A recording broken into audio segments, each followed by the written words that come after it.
اللہ ولی الذین آمنوا، اللہ تعالیٰ دوست ہے ایمان والے کا۔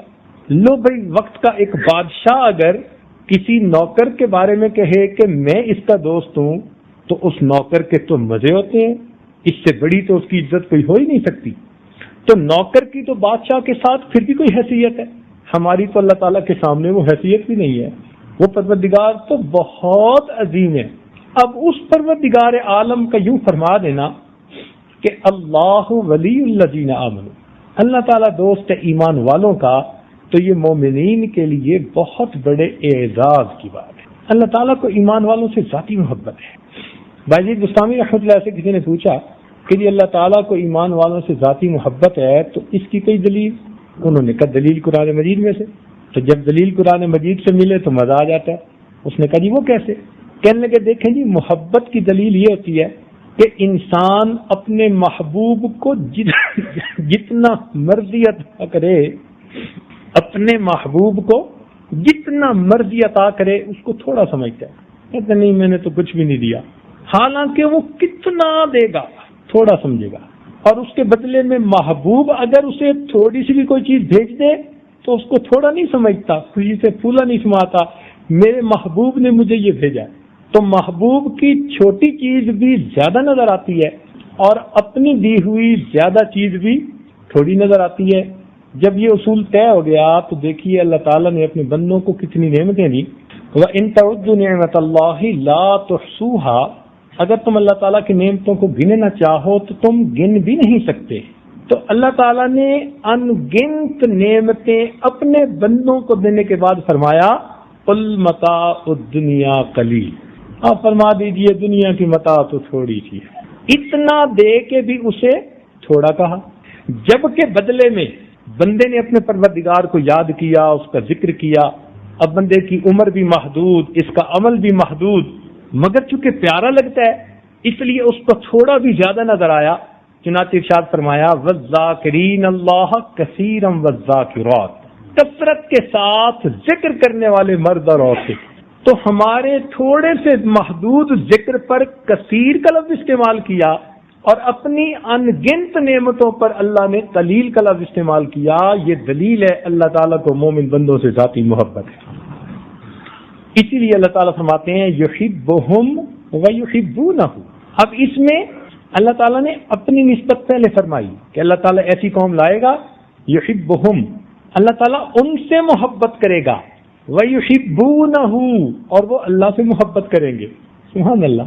اب دیکھیے اللہ رب العزت کی کتنی بڑی عطا ہے، کتنی بڑی مہربانی ہے۔ تاہم مومن کے پاس دنیا میں بہت ساری نعمتیں ہیں، ان میں سے سب سے بڑی نعمت ایمان ہے۔ مثال کے طور پر ایک نعمت مال بھی ہے، ایک نعمت جان بھی ہے، ایک نعمت عزت آبرو بھی ہے، اور ایک نعمت ایمان بھی ہے۔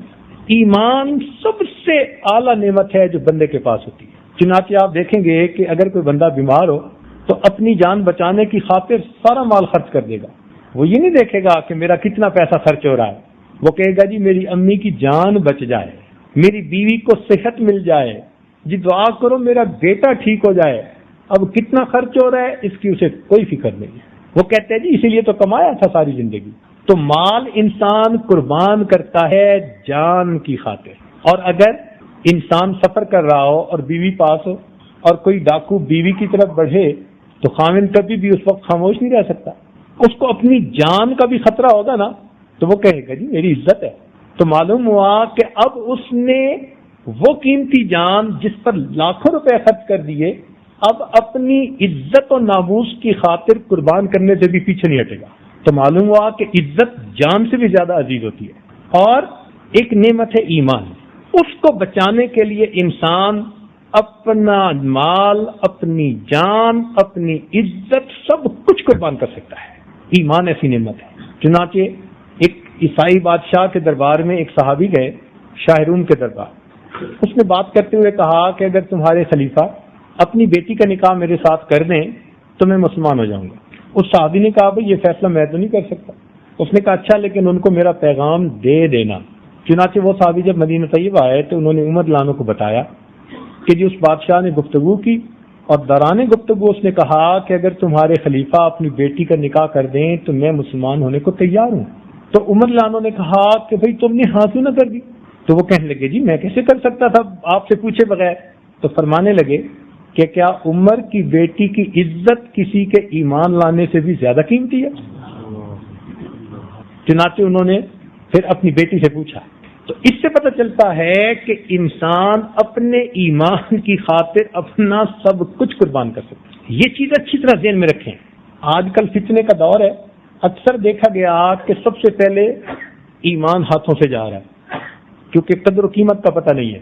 ہمارا حال وہ شیخ سعدی والا ہے کہ اس کو والدہ نے سونے کی انگوٹھی پہنا دی اور وہ فرماتے ہیں کہ میں چھوٹا تھا کھیلنے کے لیے باہر نکلا تو ایک ٹھگ مل گیا. اس نے دیکھا کہ ہاتھ میں سونے کی انگوٹھی تو اس نے گڑ کی ڈلی نکالی اور مجھے کہتا ہے کہ اپنی انگوٹھی کو چوسو ذرا. میں نے زبان لگائی تو بے ذائقہ. کہتا ہے اس کو چوسو. جب اس کو چوسا تو میٹھا. کہتا ہے میٹھی چیز لے لو پھیکی چیز دے دو. تو کہتے ہیں میں اتنا چھوٹا نادان تھا کہ میں تیار ہو گیا. چنانچہ میں نے گڑ کی ڈلی لے لی سونے کی انگوٹھی دے لی. آج یہی حال ہو رہا ہے کہ شیطانی قوتیں اس طرح ایمان والوں کو گھیر رہی ہیں کہ ان کو دنیا کی گڑ کی ڈلی دے رہی ہیں اور ان سے ایمان کی دولت لے رہی ہیں اور بڑے ہنسی خوشی اس سودے پہ تیار ہو جاتے. ذرا کسی کو موقع ملے کسی ترقی یافتہ کافروں کے ملک میں جانے کا, اچھا بھلا سیٹ ہے, اولاد نیک ہے, اچھا ہے, کاروبار ہے, بھاگے گا ادھر جی مجھے وہاں کی رہائش مل رہی ہے اور یہ نہیں پتا کہ وہاں جاؤں گا تو میری اگلی نسل ایمان پر رہے گی یا نہیں رہے گی, کوئی نہیں پتا ہوتا. یہ کیوں فیصلے بندہ کرتا ہے؟ جب ایمان کی ویلیو کا پتہ نہیں ہوتا. اور جب اہمیت کا پتہ ہو پھر ساری دنیا کی نعمتوں کو ٹھوکر مار دیتا ہے. کہتے ہیں کہ میں خشک روٹی کھا کر گزارا کر لوں گا, میں اپنے ایمان کا سودا نہیں کر. تو ایمان بہت قیمتی نعمت ہے. اس لیے نبی اسلام نے ایک حدیث میں صحابی رضی اللہ عنہ کو فرمایا کہ اگر تجھے ایمان سے ہٹانے کے لیے کوئی پھانسی دے دے یا آگ میں بھی ڈال دے تو اپنے ایمان سے پیچھے مت ہٹنا. اور ہم بھی دلوں میں یہی نیت رکھیں کہ اے اللہ ہم آزمائش کے قابل نہیں ہیں لیکن ہماری نیت یہ ہے کہ ہم ہر چیز قربان کر سکتے ہیں مگر ہم ایمان کی حفاظت کریں اور اس کی حفاظت میں اے مالک تو ہماری مدد فرما دینا. ایمان کے بارے میں متفکر رہا کرے, بالکل چٹان اس کے اوپر بندہ ہو جائے. چنانچہ آپ نے دیکھا جادوگروں نے حضرت موسیٰ علیہ السلام کے سامنے جو ایمان لے کے آئے تو فرعون نے کہا کہ میں تمہارے ایک طرف کا بازو اور ایک طرف کی ٹانگ کاٹ دوں گا تاکہ تمہارا بیلنس ہی نہ رہ سکے, کھڑے ہی نہ ہو سکو. تو انہوں نے کہا تھا فقد ما انت قاد, جو تو کر سکتا ہے تو کر لے. اب ایمان دل میں آ چکا, اب ہم اس سے پیچھے ہٹنے والے نہیں. سیدنا عمر رضی اللہ عنہ کے زمانے میں ایک تابعی تھے, ان کو بھی اسی طرح کسی کافر بادشاہ نے گرفتار کر لیا. بڑی اس نے کوشش کی کہ وہ ان کے دین پہ آ جائیں مگر نہیں, حتیٰ کہ اس نے ان کو ڈرانے کے لیے تیل گرم کروایا, کہا میں تمہیں اس میں ڈال دوں گا. انہوں نے گرم تیل کو کھولتے دیکھا تو آنکھوں میں سے آنسو. تو بادشاہ سمجھا کہ یہ ڈر گئے ہیں, میری بات مان لیں گے. تو اس نے کہا جی کہ آپ میری بات مان لیں, میں آپ کو نہیں ڈالتا. کہنے لگے بدبخت, کیا تو سمجھتے ہے کہ میں اس لیے ڈر رہا ہوں کہ تو مجھے ڈال دے گا, تو پھر رو کیوں رہے ہو؟ کہنے لگے رو تو اس لیے رہا ہوں کہ مجھے خیال آیا میرے جسم میں ایک جان ہے, تو مجھے ڈالے گا, میری جان چلی جائے گی. اے کاش آج جتنے میرے بدن پر بال ہیں اتنی جانیں ہوتی, اتنی مرتبہ تو مجھے ڈالتا, میں اتنی جانوں کا نذرانہ اپنے رب کو پیش کر دیتا. ان لوگوں کو ایمان کی قدر و قیمت کا پتہ تھا. چنانچہ سیدنا صدیق اکبر رضی اللہ عنہ کے زمانے میں مسیلمہ کذاب ایک جھوٹا نبی پیدا ہوا اور اس کے ساتھ پھر صدیق اکبر رضی اللہ عنہ کو فوجیں بھیجنی پڑی. ایک مومن تھے, تابعی تھے, ابو مسلم خولانی رحمت اللہ علیہ, وہ کہیں اس کی فوجوں کو قابو آ گئے. تو مسیلمہ کذاب نے کہا کہ بھائی تم مجھے نبی مانو. وہ کہنے لگے ہرگز نہیں. اس نے کہا میں تمہیں آگ میں ڈلوا دوں گا. کہنے لگے جو مرضی کر. چنانچہ اس نے آگ ڈلوائی اور ابو مسلم خولانی رحمت اللہ علیہ کو آگ میں ڈالا. اللہ کی شان, اللہ نے امت محمدیہ کے اس غلام کے لیے آگ کو اسی طرح ٹھنڈا کر دیا جیسے ابراہیم علیہ السلام کے لیے ٹھنڈا کیا. چنانچہ کافی دیر آگ میں رہنے کے بعد اس پر آگ کا کوئی اثر نہ ہوا. تو اس کے قریب کے لوگ تھے, انہوں نے کہا یہ جادوگر ہے, یہ تیرے باقی فالوورز کو بھی ہٹائے گا, اس کو بھگاؤ یہاں سے. انہوں نے چھوڑ دیا. کچھ عرصے کے بعد ان کے دل میں خیال آیا کہ میرے رب نے مجھ پر اتنا کرم کیا کیوں نہ میں اپنے محبوب اپنے آقا کی خدمت میں مدینہ طیبہ حاضری دوں۔ چنانچہ یہ نبی اسلام کی خدمت میں حاضری دینے کے لیے روضہ انور پر مسجد نبوی میں آئے۔ انہوں نے نماز پڑھی، عمر لانو نے بھی قریب نماز پڑھی۔ تو عمر لانو کی عادت تھی کہ وہ بندوں پر نظر رکھتے تھے۔ انہوں نے دیکھا پردیسی سا آدمی ہے تو پوچھا کہاں سے ہو؟ کہنے لگے فلاں علاقے سے۔ کہنے لگے اس علاقے میں سنا ایک آدمی ہے جس کو آگ میں ڈالا ہے مسلمہ کذاب نے، مگر اللہ نے اس کی حفاظت کر دی۔ تو انہوں نے کہا جی۔ تو عمر لانو فراست تھی، پہچان گئے کہ یہ وہی ہے۔ تو کہنے لگے آپ وہی ہو؟ کہنے لگے جی۔ تو کہنے لگے آؤ میں آپ کو امیر المومنین صدیق اکبر لانو سے ملاتا ہوں۔ چنانچہ عمر لانو ان کو لے گئے اور ابو بکر صدیق لانو سے ملایا، اور وہاں پر امیر المومنین نے اللہ کا شکر ادا کیا جس نے اپنے محبوب کی امتیوں کے ساتھ وہ کام معاملہ کر دکھایا جو اس نے اپنے خلیل کے ساتھ کر دکھایا۔ تو ایمان ایسا قیمتی ہے، آگ میں بھی ڈالا گیا پرواہ نہیں ہے۔ یہ ایمان جو ہے نا یہ سیکھنا پڑتا ہے۔ صحابہ نے فرمایا کرتے تھے تعلمنا الایمان ثم تعلمنا القرآن، پہلے ہم نے ایمان سیکھا پھر ہم نے قرآن سیکھا۔ یہ ایک عجیب نعمت ہے ایمان کی، جب انسان کو نصیب ہوتی ہے تو انسان کو سینے میں حلاوت محسوس ہو جاتی ہے، لیکن اس پر انسان کا اگر کچھ لگے نا تو قیمت پھر آتی ہے۔ جب لگتا کچھ نہیں اور ماں باپ نے بچپن میں کلمہ پڑھا دیا اور دیکھا دکھائی ہم وہی کر رہے ہیں جو سب کر رہے ہیں، تو پھر اتنی قدر اس کی نہیں ہوتی۔ اس لیے آپ غور کریں گے کہ جو لوگ خود کلمہ پڑھتے ہیں نا وہ ایمان کے اوپر بڑے پکے ہوتے ہیں، بہت پکے ہوتے ہیں، اس لیے کہ انہوں نے قربانیاں دی ہوتی ہیں۔ ایک نوجوان لڑکے کو کسی نے دیکھا کہ بڑی قیمتی خوبصورت چادر ہے، اس سے جوتا صاف کر رہا ہے، تو اس نے کہا بھائی خیر تو ہے، بھائی جوتا 10 روپے کا اور یہ قیمتی چادر 100 روپے کی، کیا کر رہے ہو؟ تو کہنے لگا بس جوتا صاف کر رہا ہوں، ضرورت پڑ گئی تھی۔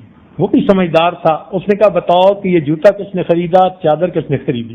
کہنے لگا جوتا میں نے خریدا اور چادر ابو نے خریدی تھی۔ تو چونکہ چادر مفت ملی تھی تو 100 روپے کی چادر کی بھی کوئی ویلیو نہیں، اور 10 روپے اپنے لگے تھے تو جوتا صاف کر رہا ہے اس چادر۔ اسی لیے اس ایمان پر ہمیں خود بھی اپنا جان مال وقت لگانا چاہیے، پھر اس کی قدر و قیمت آئے گی۔ ہمارے تبلیغی بھائی یہی بات تو ساری دنیا میں بتاتے پھر رہے ہیں کہ جان مال وقت لگے گا پھر قدر و قیمت آئے گی، اور یہ بات 100% اپنی جگہ سچی پکی ہے۔ صحابہ رضی اللہ عنہ فرماتے تھے کہ ہم نے ایمان کی حقیقت کو بدر والے دن تلواروں کے سائے کے نیچے سیکھا تھا۔ جب بنا اسباب کے پہنچ گئے تھے نا اور سامنے لوہے میں ڈوبی فوج کا انما یساقون الی الموت وہم ینظرون، قرآن عظیم الشان گواہی دے رہا ہے کہ ان کو لگتا تھا کہ ہم تو موت کے منہ میں دھکیلے جا رہے ہیں۔ جب سب اسباب پیچھے رہ گئے تھے اب مسبب الاسباب کی طرف توجہ گئی۔ ایسے ایمان بنتا ہے۔ تو جو ایمان انہوں نے تلواروں کے سائے کے نیچے سیکھا، آج ہم لوگ پنکھوں کی ٹھنڈی ہوا کے نیچے بیٹھ کے سیکھنا چاہتے ہیں۔ اللہ رب العزت کو ان کا ایمان اتنا پسند آیا کہ دلوں کے بھید جاننے والے اس پروردگار نے فرمایا اولئک ھم المؤمنون حقا، کہ یہ سچے مومن ہیں۔ اور پھر اللہ تعالیٰ نے صحابہ کے ایمان کو معیار بنا دیا، باقی لوگوں کے لیے نمونہ بنا دیا۔ فرمایا فَإِنْ آمَنُوا بِمِثْلِ مَا آمَنْتُمْ بِهِ فَقَدْ اهْتَدَوْا، اگر یہ ایمان لائیں جس طرح کے تم ایمان لائے پھر یہ ہدایت پائیں گے۔ تو صحابہ کرام کے ایمان کو اللہ تعالیٰ نے معیار بنا دیا۔ مومن اللہ تعالیٰ کو اتنا پیارا ہے کہ جب تک ایک مومن بھی دنیا میں رہے گا اللہ تعالیٰ قیامت کو قائم نہیں فرمائیں گے۔ ایک بندہ بھی اللہ اللہ کہنے والا جب تک دنیا میں رہے گا اللہ تعالیٰ اس دنیا کی بساط کو نہیں سمیٹیں گے۔ اس سے آپ ایمان کی طاقت کا اندازہ لگائیے کہ وہ پوری اس دنیا کے محفوظ رہنے کا، سلامت رہنے کا سبب بنا ہوا ہوتا ہے ایک بندے کا ایمان۔ اب اس پر علمی گفتگو بھی بہت تفصیل سے ہوتی ہے، جو محدثین کرتے ہیں طلباء کے سامنے کہ امام شافعی رحمۃ اللہ نے کہا کہ انا مؤمن انشاءاللہ، اور امام اعظم رحمۃ اللہ نے فرمایا انا مؤمن حقا، پکا مومن۔ دونوں نے بات سچ کی۔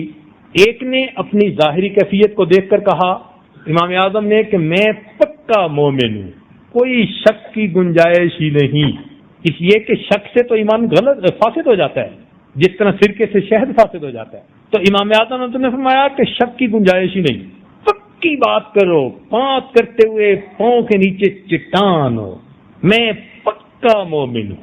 اور امام شافعی رحمۃ اللہ نے فرمایا کہ بھائی بات تو انجام پر ہوتی ہے، انما الاعمال بالخواتیم، تو پتہ نہیں موت ایمان پر آئے گی یا نہیں، امید کرتا ہوں، لہذا انا مؤمن انشاءاللہ. بہرحال آج کے زمانے میں ہم جیسوں کو تو انا مؤمن حقا یہ دلوں کے اندر پکا کر لینا چاہیے، اس لیے کہ ذرا سی بھی آپ گنجائش رکھیں گے نا تو شیطان کو دروازہ مل جائے گا، وہیں سے شک ڈالنے شروع کر دے گا.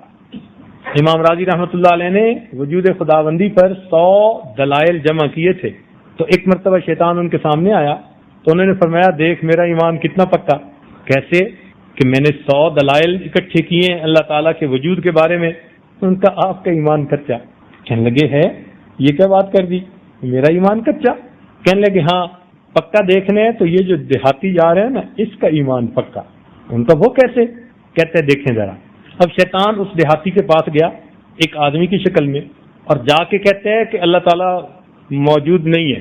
جیسے ہی اس نے کہا نا تو دیہاتی نے جوتا اتارا، کہتے تیری ایسی تیسی خبردار جو تو نے بات کی. بھاگا وہاں سے.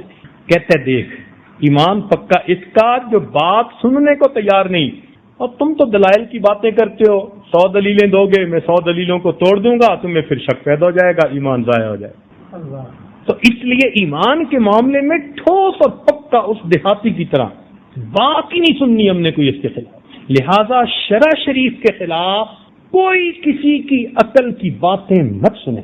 آج کے دور میں انٹرنیٹ پہ ادھر ادھر کفر نے ایسے سوالات کرنے شروع کر دیے ہیں تاکہ ایمان والوں کا ایمان ضائع ہو جائے، وہ شک میں پڑ گئے.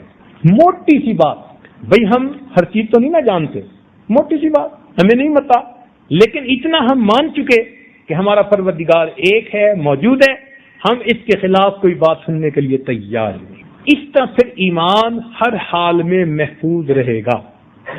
ورنہ تو پھر آج کل بعض جگہوں پر تو مسلمانوں والا نام کہلوانا مشکل ہو گیا لوگوں کے لیے. ایمان کی ایک پہچان ہے، نشانی ہے. کیا نشانی؟ یہ ہے کہ جب بھی بندہ کوئی گناہ کرتا ہے نا تو دل میں ندامت اور خلش ہوتی ہے. گناہ کرنے پر دل میں خلش یا ندامت کا محسوس ہونا یہ ایمان کی علامت ہوا کرتی ہے. ہمارے مشائخ نے لکھا کہ ایمان 3 وجوہات سے ضائع ہوتا ہے. بڑی اہم بات، ایمان 3 وجوہات سے ضائع ہوتا ہے. سب سے پہلے نعمت اسلام کے ملنے پر اللہ کا شکر ادا نہ کرنا.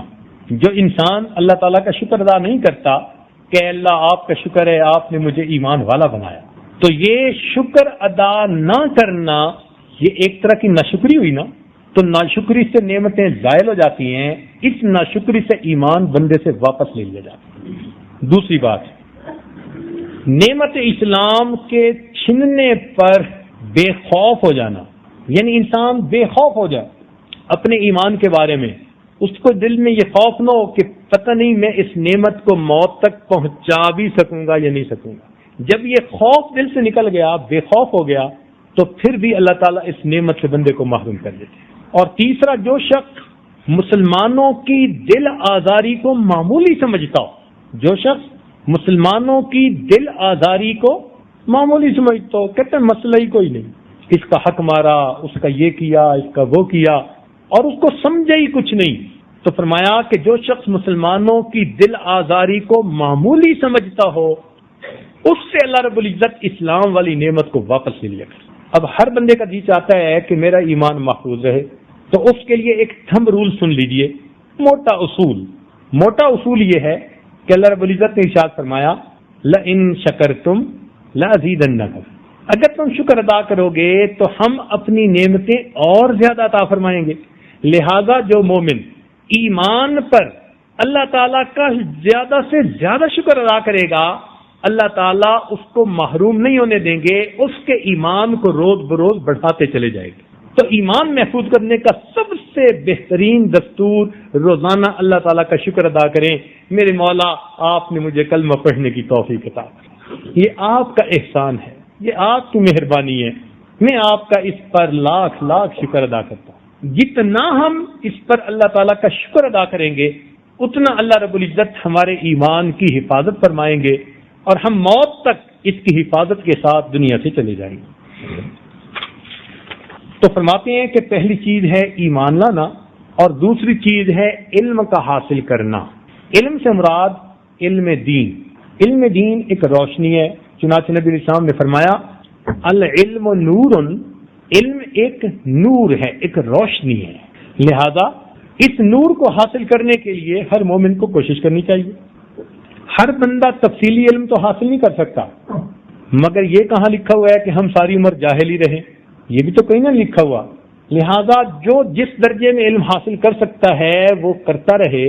نبی علیہ السلام نے فرمایا اطلب العلم من المہد الی اللحد، علم حاصل کرو پنگھوڑے سے لے کر قبر میں جانے تک.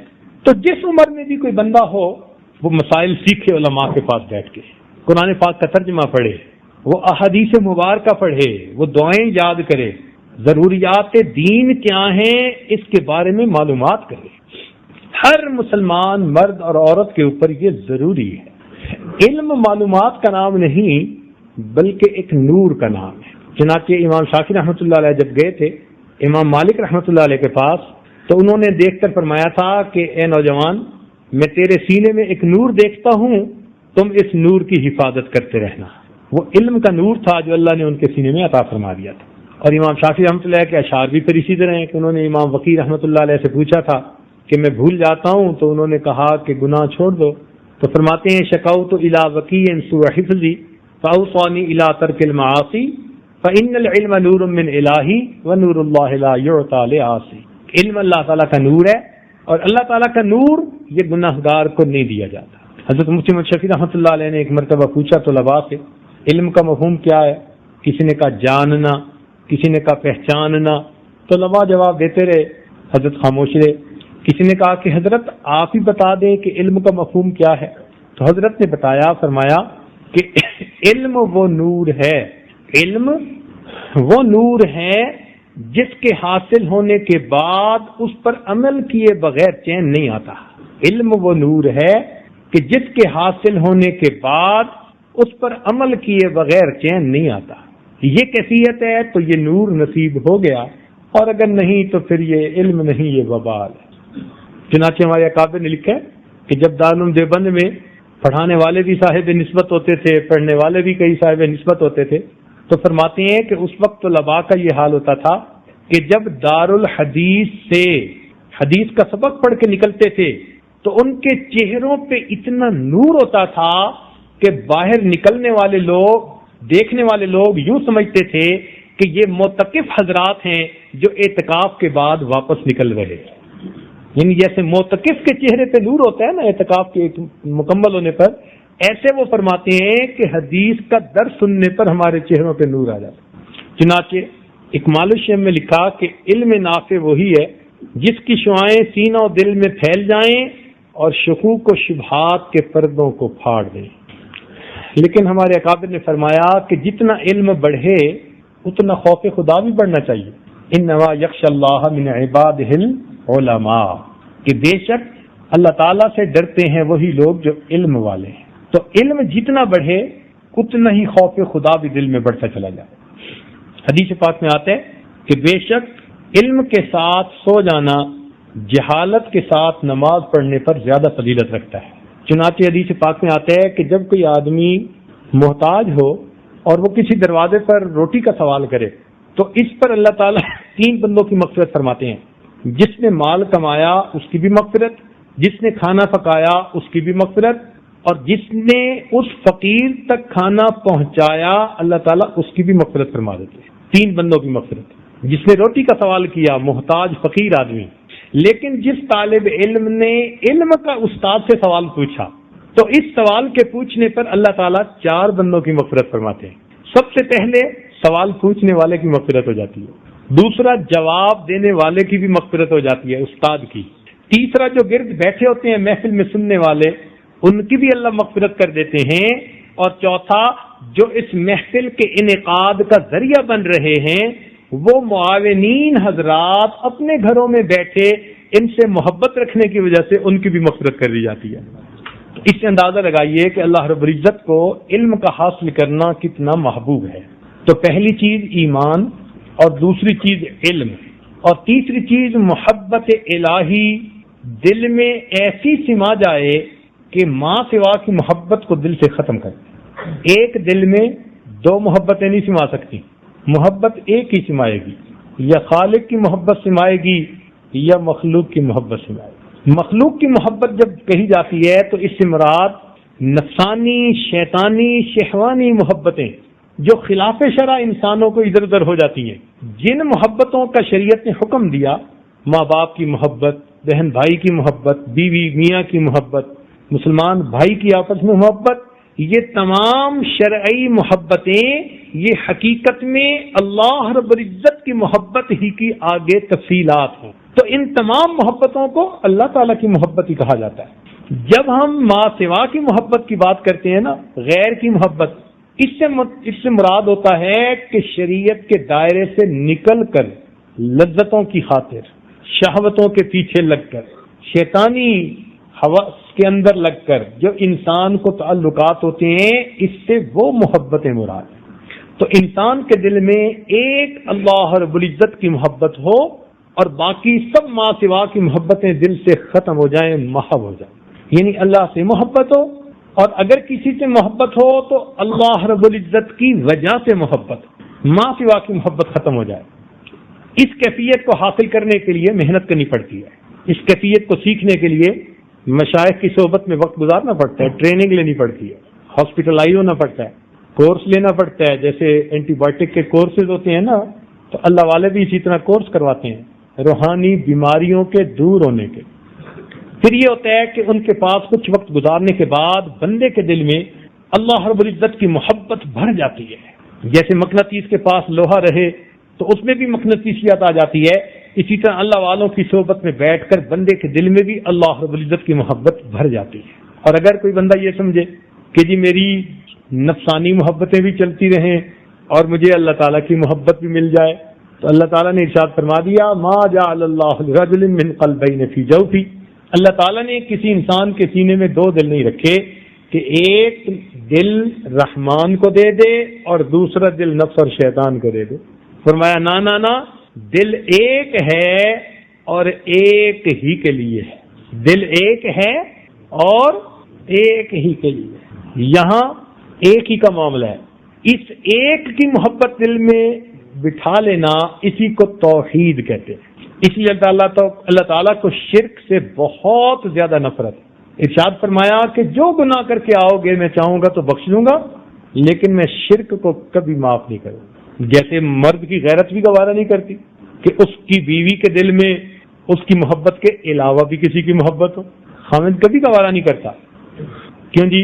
اگر کسی کی بیوی کہے جی میں آپ کی بھی بیوی ہوں تو وہ شاباش دے گا یا جوتے مارے گا؟ کافر ہوگا تو ہو سکتا ہے اس کو حلوائی کھلا دے، لیکن مومن کے معاملہ تو اور ہوتا ہے۔ کبھی مومن برداشت نہیں کر سکتا۔ مومن کہے گا کہ تم کہو میں آپ کی ہی بیوی ہوں، آپ ہی کی بیوی ہوں، اور اگر کہے گی جی میں آپ کی بھی بیوی ہوں تو وہ اس کو کہے گا کہ پھر یہاں سے دفع ہو جاؤ۔ اللہ رب العزت کا بھی یہی معاملہ، جو کہے کہ اللہ آپ کا بھی بندہ ہوں اور نفس اور شیطان کی بھی چاہتوں کو پورا کرتا ہوں، فرماتے ہیں پھر دفع ہو جاؤ میں۔ اللہ تعالیٰ کی غیرت گوارا نہیں کرتی کہ مومن اس کے سوا کسی اور کے سامنے اپنا سر جھکائے، سجدہ کرے۔ محبت کا وہ تعلق جو اللہ تعالیٰ کے ساتھ ہونا چاہیے وہ اس کے غیر کے ساتھ کوئی روا رکھے، اللہ تعالیٰ کو یہ ہرگز پسند نہیں۔ عورتیں بھی پسند نہیں کرتی۔ واقعہ لکھا ہے کہ ایک خاتون کو دیکھا کسی نے تو اس نے کہا جی کہ مجھے تو آپ بہت ہی اچھی لگتی ہیں اور مجھے تو آپ سے بڑی محبت ہے۔ اس نے کہا کہ میری بہن پیچھے آ رہی ہے، وہ مجھ سے بھی زیادہ خوبصورت ہے۔ تو اس نے لپک کے پیچھے دیکھا تو اس نے جوتا اتار کے سر پہ لگایا۔ اس نے کہا اگر تم اپنی محبت میں سچے ہوتے تو تم میرے غیر کی طرف کبھی نظر نہ اٹھاتے۔ تو جب دنیا کی عورت گوارا نہیں کرتی تو اللہ رب العزت کیسے اس چیز کو گوارا فرمائے؟ اس لیے اللہ رب العزت کی ہی محبت بندے کے دل میں ہو، اور باقی تخیلات کے بت جتنے بھی ہیں ان تمام کو انسان دل کی دنیا سے نکال دے۔ بتوں کو توڑ، تخیل کے ہوں کہ پتھر کے۔ یہ بت توڑنے ہی پڑتے ہیں، پتھر کے بنے ہوں جو ظاہر میں نظر آتے ہیں، یا اندر تخیل کے بت ہوتے ہیں نا۔ کسی کے دل میں کزن کا بت پڑا ہے، کسی کے دل میں کلاس فیلو کا بت پڑا ہے، کسی کے دل میں فلاں کا، یہ بھی بت ہوتے ہیں۔ ما هذه التماثيل التي انتم لها عاكفون۔ اسی لیے یہ دل کبھی کبھی انسان بت خانہ بنا لیتا ہے یا گند خانہ بنا لیتا ہے. تو دل سے ان تمام محبتوں کو ختم کر کے ایک اللہ رب العزت کی محبت کو دل میں رکھا جائے، یہ شرع صدر کے لیے تیسری شرط ہے. صاحب اکمال الشیم فرماتے ہیں کہ جب تک قلب نازیبا حرکتوں سے باز نہ آئے اس میں دقائق و اسرار سمجھنے کی اہلیت پیدا نہیں ہوتی. جب تک قلب نازیبا حرکتوں سے باز نہ آئے اس کے اندر دقائق و اسرار سمجھنے کی صلاحیت پیدا نہیں ہوتی. چنانچہ فرمایا، مولانا فرماتے ہیں عشق با مردہ نہ باشد پائیدار، عشق را با حی با قیوم. تو اس لیے محترم سامعین، مرنے والوں اور ڈھلنے والوں سے کیا محبت کرنی، محبت کرے انسان اس ذات کے ساتھ جو حی لا یموت ہے. اس لیے نبی علیہ السلام کے پاس جبریل علیہ السلام آئے، عرض کیا اے اللہ کے محبوب عش من شئت فإنک میت، جتنا چاہیں زندگی گزاریں ایک دن موت آنی ہے. وَأَحْبِبْ مَنْ شِئْتَ فَإِنَّكَ مُفَارِقُ، جس سے چاہیں آپ محبت کریں ایک دن آپ کو جدا ہونا. تو جب دنیا میں جدا ہونا ہی ٹھہرا تو پھر انسان کیوں نہ اللہ تعالیٰ سے محبت کرے. تو مخلوق سے محبت اللہ رب العزت کے لیے ہو. جیسے نبی علیہ السلام کہ آپ کو صدیق اکبر سے بھی محبت تھی، عائشہ رضی اللہ عنہ سے بھی محبت تھی. ایک حدیث میں آتا ہے کہ کسی نے پوچھا آپ کو سب سے زیادہ پیار کس سے ہے، تو آپ نے فرمایا عائشہ میں سے. اس نے کہا مردوں میں سے، فرمایا عائشہ کے والد سے، صدیق اکبر عنہ سے. مگر وہ محبت دین کے لیے تھی. نبی علیہ السلام نے ایک جگہ پر فرما دیا لو کنت متخذا خلیل، اگر میں دنیا کے اندر کسی کو اپنا خلیل بناتا لاتخذت ابی بکر خلیلا، تو میں ابو بکر کو اپنا خلیل بنا لیتا، مگر میرا خلیل فقط میرا مولا ہی ہے. تو یہ جو میاں بیوی کا تعلق ہے نا، یہ بھی اللہ رب العزت کی نسبت سے محبت کا تعلق ہے. اصل محبت دلوں میں اللہ رب العزت کی ہے. تو اللہ رب العزت سے اس میں بھی زیادتی مانگنی چاہیے. شکر ادا کرنے پر اللہ تعالیٰ اس نعمت میں زیادتی عطا فرما دیتے.